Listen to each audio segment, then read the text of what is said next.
നമുക്കിന്ന് ചെമ്മീൻ കൊണ്ട് ഒരു റോസ്റ്റ് ഉണ്ടാക്കിയാലോ? അപ്പം അതിനായിട്ട് ഞാൻ ചെമ്മീനൊക്കെ ഒന്ന് ക്ലീൻ ചെയ്തെടുത്തിട്ടുണ്ട്. അതിലേക്ക് ആവശ്യത്തിനുള്ള ഉപ്പ് ചേർത്ത് കൊടുക്കുകയാണ്. മഞ്ഞൾപ്പൊടി ചേർത്ത് കൊടുത്തിട്ടുണ്ട്.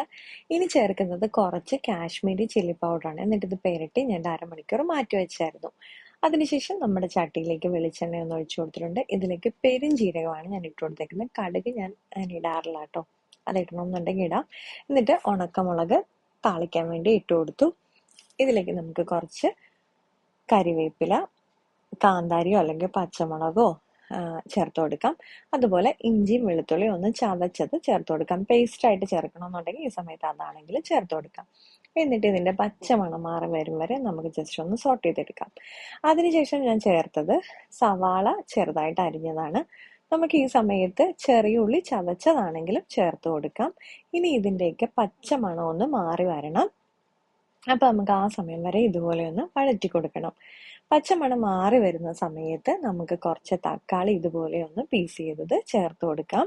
അതിനുശേഷം ഞാൻ ചേർത്തത് മഞ്ഞപ്പൊടി, മുളക് പൊടി, എരിവിനാവശ്യത്തിനുള്ള മുളക് പൊടി, അതുപോലെ തന്നെ ലേശം നമ്മുടെ ഉലുവ പൊടിയുടെയാണ് ഞാൻ ഈ സമയത്ത് ചേർത്ത് കൊടുത്തേക്കുന്നത്. പിന്നെ ഞാനിപ്പോൾ ഇതിൽ കുരുമുളക് പൊടി ചേർത്തിട്ടില്ല കേട്ടോ. അത് ചേർക്കണം എന്നുണ്ടെങ്കിൽ ചേർക്കാം. ഇതിപ്പോൾ മുളക് പൊടിയുടെ എരിവുള്ളത് കൊണ്ടാണ് ഞാൻ ചേർക്കാതിരുന്നത്.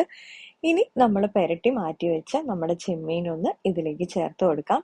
എന്നിട്ട് ജസ്റ്റ് ഇതുപോലെ ഒന്ന് സോട്ട് ചെയ്ത് കൊടുക്കാം. ഈ സമയത്ത് നമുക്ക് വെളിച്ചെണ്ണയുടെയൊക്കെ എന്തെങ്കിലും പോരായ്മ ഉണ്ടെങ്കിൽ അത് ഒഴിച്ചു കൊടുക്കാം കേട്ടോ.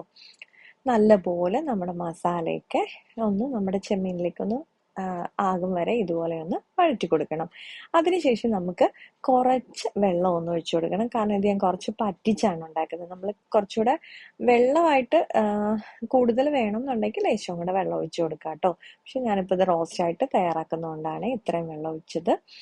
അതിനുശേഷം നമുക്കിതൊന്ന് അടച്ചു വെച്ച് വേവിച്ചെടുക്കാം.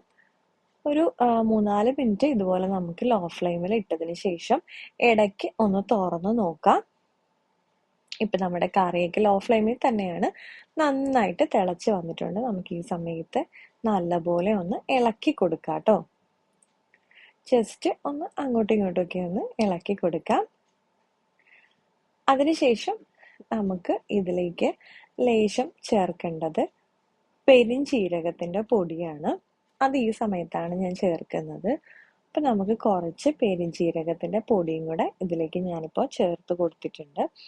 അതിനുശേഷം നമുക്ക് അതും കൂടി ജസ്റ്റ് ഇതുപോലെ ഒന്ന് ഇളക്കി കൊടുത്തിട്ട് ഒരു 2 മിനിറ്റും കൂടെ നമുക്ക് ലോ ഫ്ലെയിമിൽ അടച്ച് വെച്ച് കുക്ക് ചെയ്യുമ്പോഴത്തേക്കും നമ്മുടെ റോസ്റ്റ് ഇവിടെ റെഡി ആയിട്ടുണ്ടാവും. ഇതുപോലെ നമുക്കൊന്ന് അടച്ച് വെച്ച് കൊടുക്കാം. അതിനുശേഷം ഞാൻ തീയെല്ലാം ഇപ്പോൾ ഒന്ന് ഓഫ് ചെയ്ത് കൊടുത്തിട്ടുണ്ട്. നമ്മുടെ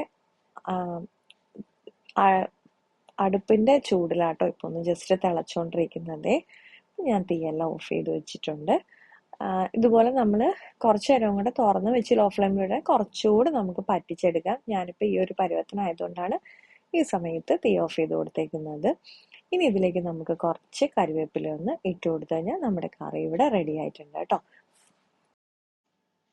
അപ്പോൾ ഇന്നത്തെ വീഡിയോ ഇത്രയേ ഉള്ളൂ. അപ്പോൾ എല്ലാവർക്കും ഇഷ്ടപ്പെട്ടിട്ടുണ്ടെങ്കിൽ തീർച്ചയായിട്ടും ലൈക്ക് ചെയ്യാനും ഷെയർ ചെയ്യാനും കമൻറ്റ് ചെയ്യാനും സബ്സ്ക്രൈബ് സപ്പോർട്ട് ചെയ്യാനും മറക്കല്ലേ. വീണ്ടും അടുത്ത വീഡിയോ ആയിട്ട് വരാം. നന്ദി, നമസ്കാരം.